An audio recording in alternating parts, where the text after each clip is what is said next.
She thought it was just a simple act of honesty, returning a lost wallet she stumbled upon. Little did she know, the wallet belonged to someone she never expected. A reclusive billionaire who rarely steps into the public eye.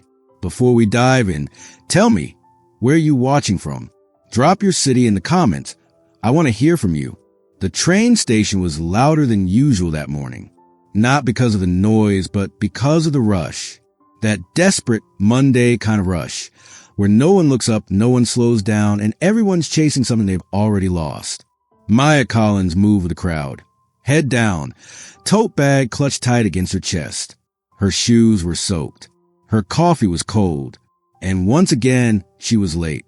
Story of her life, really. But just as she crossed the platform, something made her stop. A small black wallet, lying on the edge of a metal bench, half soaked, half forgotten. No one around it. No one claiming it.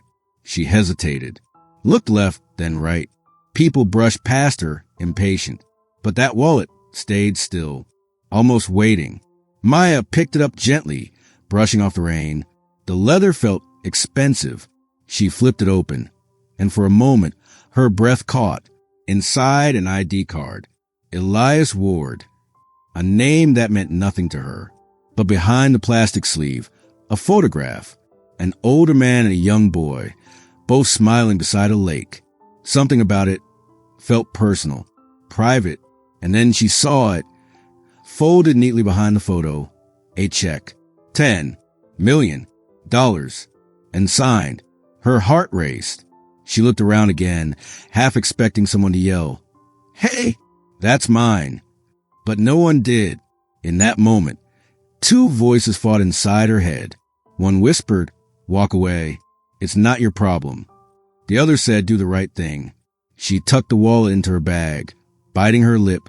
"I'll find whoever it belongs to," she muttered, even though she wasn't sure where to start. As she left the platform, the rain finally stopped. The city lights reflected off the wet pavement, glimmering like tiny mirrors. She didn't know it yet, but that small act, picking up a lost wallet, was about to change everything she thought she knew about honesty, fate, and the man behind the name Elias Ward. That night, Maya sat at her tiny kitchen table, the black wallet resting in front of her like some kind of test. The hum of the old refrigerator filled the silence. Outside, the rain had stopped, but the sound still echoed in her head. She opened the wallet again, slower this time. There wasn't much inside. A few business cards, a folded receipt from a luxury watch store, and that photo, the one of the man and the little boy. She traced the edge of the picture with her thumb. Who were they? Father and son? Grandfather and grandson? And what kind of person carried a check worth $10 million around like a grocery list? She turned the wallet over, searching for clues. One of the cards read, Ward Estates, Eastbrook Hill. The name Elias Ward suddenly felt heavier. Familiar somehow, like she'd heard it before, maybe on the news or in some financial headline she never finished reading. She took a deep breath. "Okay, Maya, just find the owner. Do the right thing." Her voice sounded small in the quiet apartment. She tried the phone number printed on the business card. Disconnected. She tried searching the name online, but the screen stayed blank, the signal cutting in and out like it always did in her building. After the third failed attempt, she laughed softly, shaking her head. Figures. Even lost wallets have more money than my Wi-Fi. But as the night dragged on, the weight of it pressed on her. She couldn't sleep. Every time she closed her eyes, she saw that little boy in the photo, smiling, unaware that his picture was sitting in a stranger's hands. By morning, she'd made up her mind. If she couldn't reach him, she'd return it in person. The address on the card led to the east side of the city, the part people like her didn't usually go. As the bus climbed the hill, the neighborhoods changed. Cafes turned into iron gates. Billboards turned into trees. And soon, she was standing in front of a long stretch of stone walls, topped with cameras and ivy. A brass plaque read, Ward Estates. She swallowed hard, clutching the small paper bag she'd used to wrap the wallet. A security guard stepped forward. "Can I help you?" Maya nodded quickly. Someone lost this.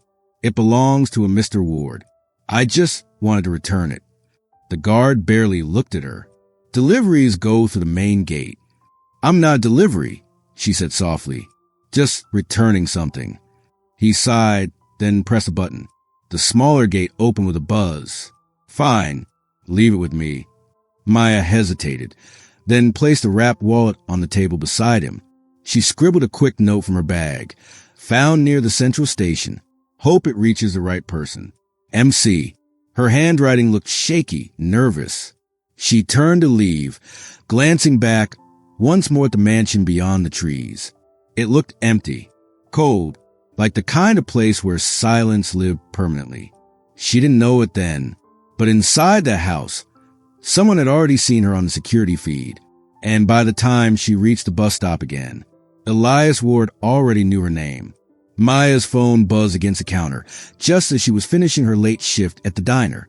The place was nearly empty, only the sound of the ceiling fan clicking and the faint hum of a radio playing a song she didn't recognize. She wiped her hands on her apron, glanced at the screen. Unknown number. For a second, she thought about ignoring it, but something, maybe curiosity, maybe instinct, made her answer. Hello? Silence. Then a voice. Low, controlled, almost too calm. You returned something that wasn't yours. Maya froze. Yes, the wallet. I found it at the train station. You looked inside. The words weren't a question. They were a statement. And the tone, it wasn't angry, but it wasn't kind either. I only opened it to find a name, she said quickly. I didn't take anything, I swear. Another pause. She could hear faint static on the other end. Then the voice spoke again. Don't hang up. Her stomach twisted. Who is this? My driver will pick you up tomorrow morning. 10 a.m. Be ready. And just like that, the line went dead. Maya stood there, phone still pressed her ear, trying to process what had just happened. The clock on the wall ticked softly. The world outside went on. Cars passing, rain tapping the windows, but everything inside her felt like it had stopped. Who was that? Why didn't he say his name? And how did he even get her number? She looked around the diner, half expecting someone to be watching her. But there was no one, just a flicker of the neon open sign, reflecting in the window. By the time she got home, her hands were still trembling. She set the phone on the table and stared at it like it might ring again. Part of her wanted to call the police. The other part, the part that still believed in doing the right thing, told her to wait. What harm could it do? She told herself. It's probably just some assistant wanting to thank her, maybe even return a reward. But deep down, she knew this wasn't about gratitude. The voice on the phone hadn't sounded grateful. It had sounded curious, almost like he was studying her. That night, she didn't sleep much. Every time she closed her eyes, she heard his words again. You returned something that wasn't yours. And when morning came, she found herself standing by the window at exactly 10 o'clock, watching as a black car pulled up quietly in front of her building. Her phone buzzed once more. A text this time. We're here. Maya took a deep breath, grabbed her coat, and whispered to herself, Okay, Elias Ward, let's see who you really are. The car ride was silent. Too silent. Maya sat in the back seat, her fingers twisting together in her lap. The driver hadn't said a word since she got in. Not even a polite hello. Just a brief nod before the tinted windows closed her off from the rest of the world. Outside, the city faded behind them. Tall buildings gave way to empty roads, then to winding hills lined with iron gates and old trees that looked like they'd been standing for centuries. By the time the car slowed to a stop, her stomach was in knots. Through the misted glass, she saw it, the mansion. It wasn't just big. It was silent. The kind of place where even the air seemed to move slower. Stone walls, glass panels, ivy crawling up the edges. Everything too perfect, too deliberate. The driver stepped out and opened her door. This way, he said simply. Maya followed, her footsteps echoing against marble as they entered the foyer. Every sound, her breath, her shoes, even the faint hum of electricity, felt amplified in the stillness. And then she saw him, Standing at the far end of the room, near a grand piano and a wall of glass, was a man, tall, composed, dressed in black. He turned as she approached, and for a second, she almost forgot to breathe.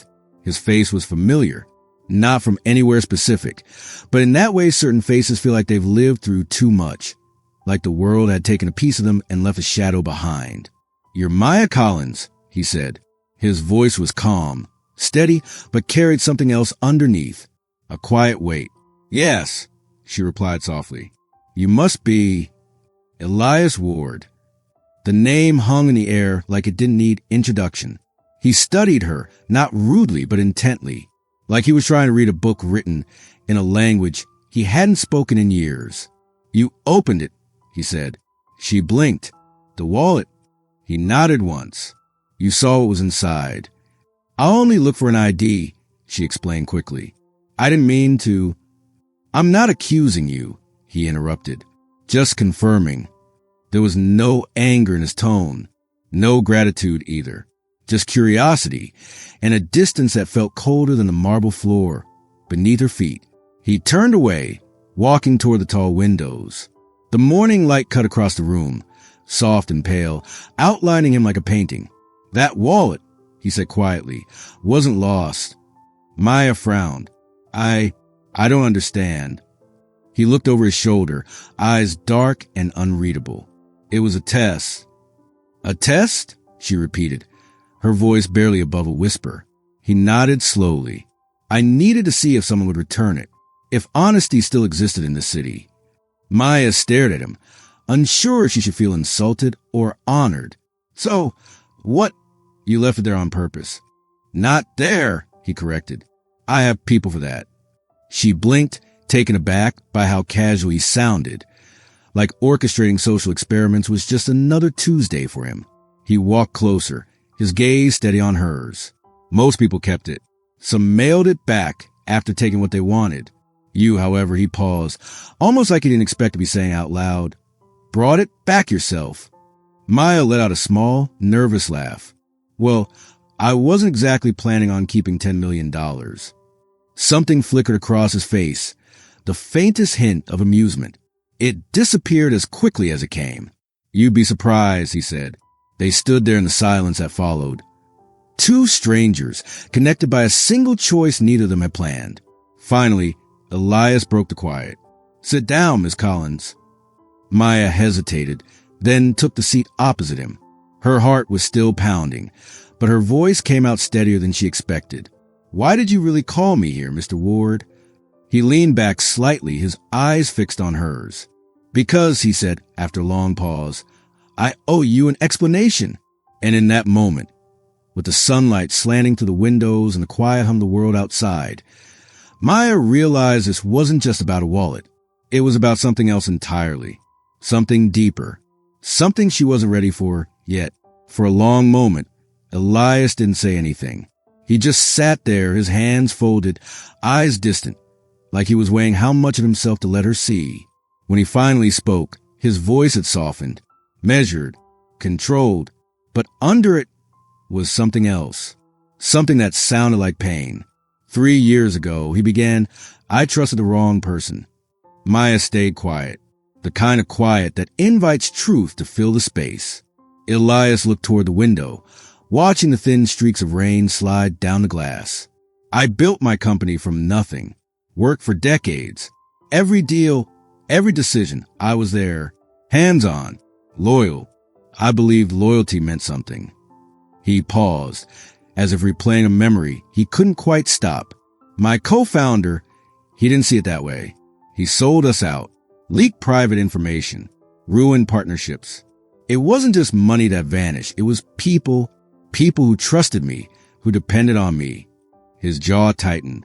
"I lost everything that wasn't nailed down, and even the things that were." Maya leaned forward slightly, her voice soft. "What happened to him?" Elias let out a slow breath, his eyes still fixed on the rain. "He disappeared. Left me to clean up what was left.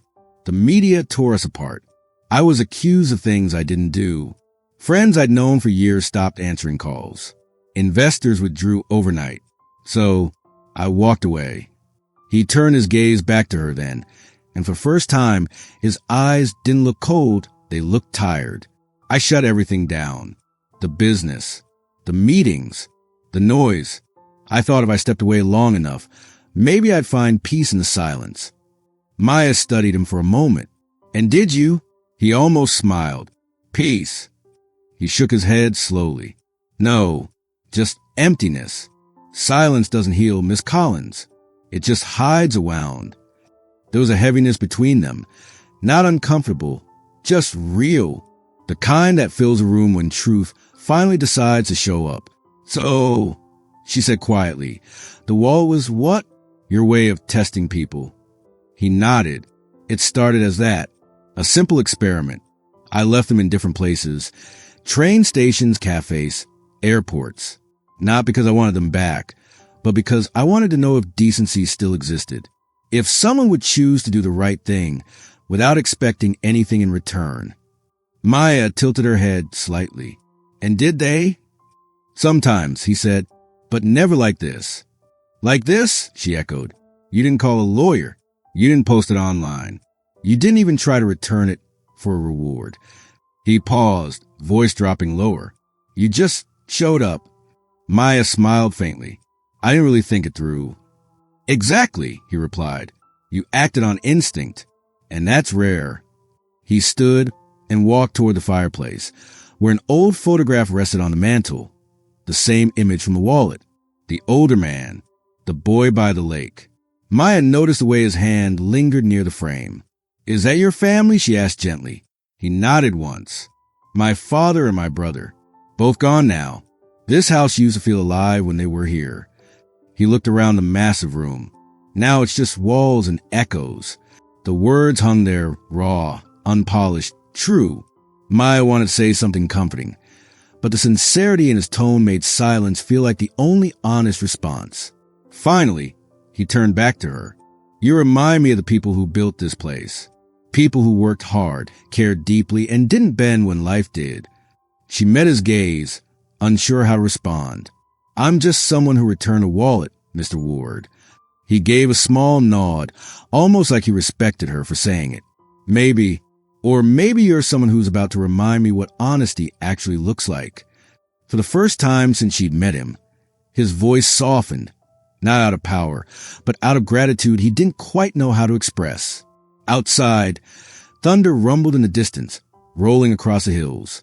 And as the light dimmed to the tall windows, Maya realized she was sitting across from a man not defined by wealth or headlines, but by loss, by guilt, by the quiet ache of someone still searching for what was taken from him. And somewhere deep down, she felt it.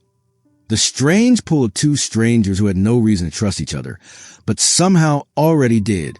Maya stood there, unsure she'd just stepped into someone else's story. The air in the room felt heavy, not threatening, just deliberate. Elias watched her quietly, the kind of stare that measured honesty more than words. Finally, he said, You're not like the others. Maya blinked. Others? He nodded slowly. People who found the wallet before you. They kept it or returned it for the wrong reasons. But you brought it back yourself. No cameras, no calls, just conscience. She didn't know how to respond, so she stayed silent. Then Elias reached into his jacket and placed a small envelope on the table. Her name was written across it. Neat, deliberate handwriting. What's this? She asked. An invitation, he said. To what? To something bigger than you realize. He paused, letting the words settle. I'm rebuilding what was destroyed, and I need someone I can trust. Maya frowned slightly. Why me? He met her eyes. Because you've already proven what most people only pretend to be. Silence again, the kind that hums with decisions. And if I say no, she asked, then you walk away, he said softly, and nothing changes. He glanced toward the envelope. But if you say yes, everything does. Maya looked down, fingers brushing over her name. The paper felt warm, like it carried more than an offer. After a long pause, she whispered, I'll think about it. Elias gave a small nod, almost like he'd expected that. Just remember, he said quietly, some doors only open once. As she stepped outside, the air felt different, sharper, alive. She didn't open the envelope.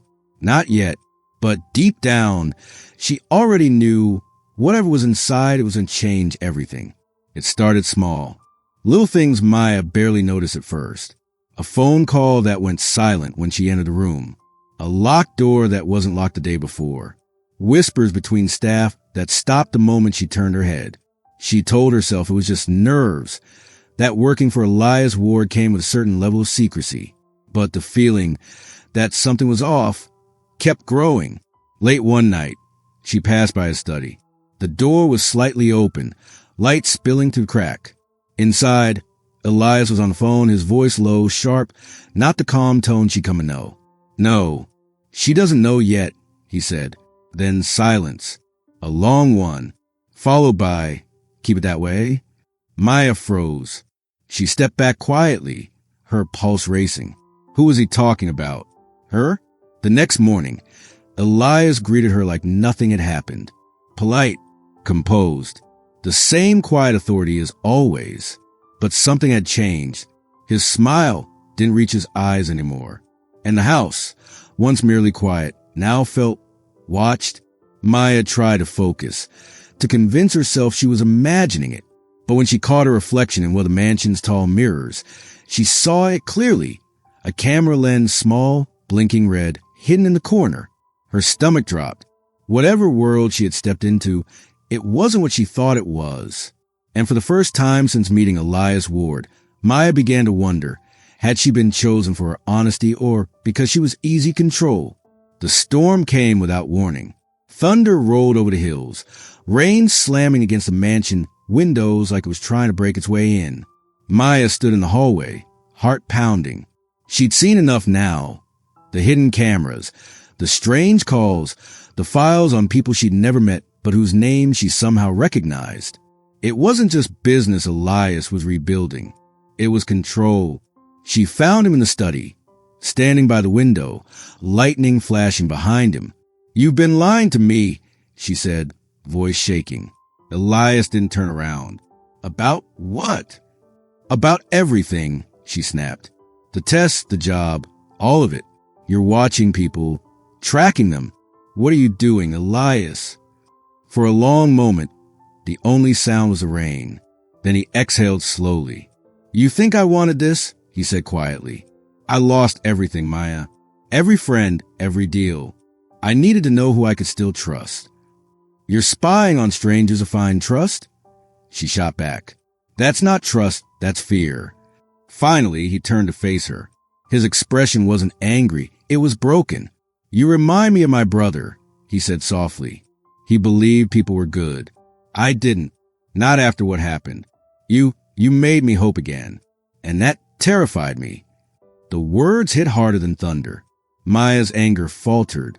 He looked smaller now. Not powerful, not untouchable. Just a man haunted by everything he'd lost. "I wanted to believe you were different," she whispered. "I wanted to be," he said.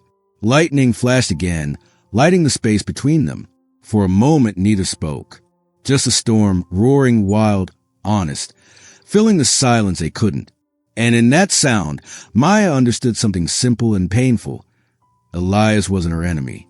He was a man drowning in the empire he built to keep himself safe. It happened the next morning. No warning. No time to prepare. Maya woke to the sound of her phone, buzzing nonstop. Notifications. Dozens of them. Headlines flashing across the screen. Elias Ward under investigation. Secret surveillance network exposed. His face was everywhere. She sat up, heart racing, scrolling through the flood of articles. Leak files. Hidden cameras. Names of people whose private lives had been tracked for years. And then she saw it. Her own name. Right there. In one of the reports. Her breath caught. He hadn't just tested her. He'd been watching her too. She stumbled to the window, looking out toward the city below. Sirens in the distance. News vans already gathering at the gates. The empire Elias built, all of it, was crumbling in real time. Her phone rang again. His name. She hesitated, then answered. "Maya." His voice cracked. stripped of all the calm she'd ever known. I didn't mean for it to end like this. You watched me, she whispered. You used me. I was trying to protect what was left, he said. But I lost control. I lost everything. For a moment, neither of them spoke. Just the sound of rain starting again, soft and steady. Finally, Maya said quietly, maybe this is the only way the truth was ever going to come out. The line went silent. Then, click, she stood there, the phone still in her hand, watching as the mansion gates opened to flashing lights and cameras. Elias Ward's empire wasn't collapsing because of betrayal this time. It was collapsing because the truth had finally caught up, and for the first time in a long time, Maya felt free. The mansion was quiet again. But this time, it wasn't power that filled the silence. It was loss. Maya stood in the grand hallway, the air heavy with the scent of rain and dust. Most of the staff were gone. Reporters had left. Only echoes remained. She walked slowly toward the study, the place where it all began. On the desk sat a small envelope, her name written in the same familiar handwriting.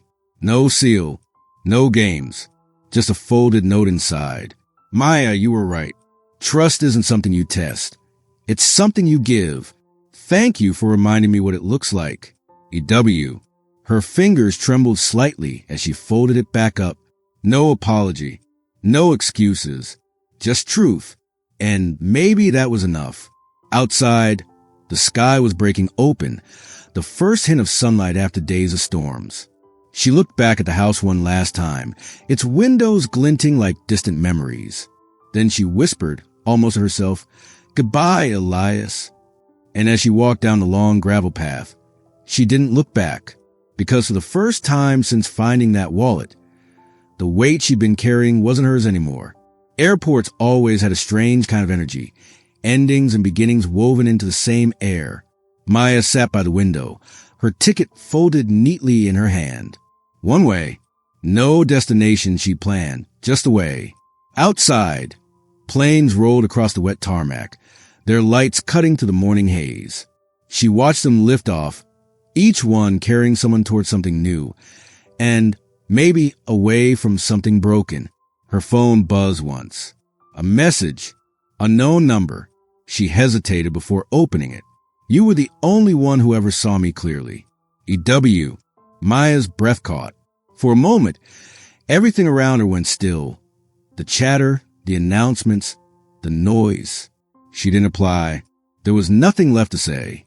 Instead, she looked out the window again, as another plane rose into the sky. Small at first, then smaller, until it disappeared into the clouds.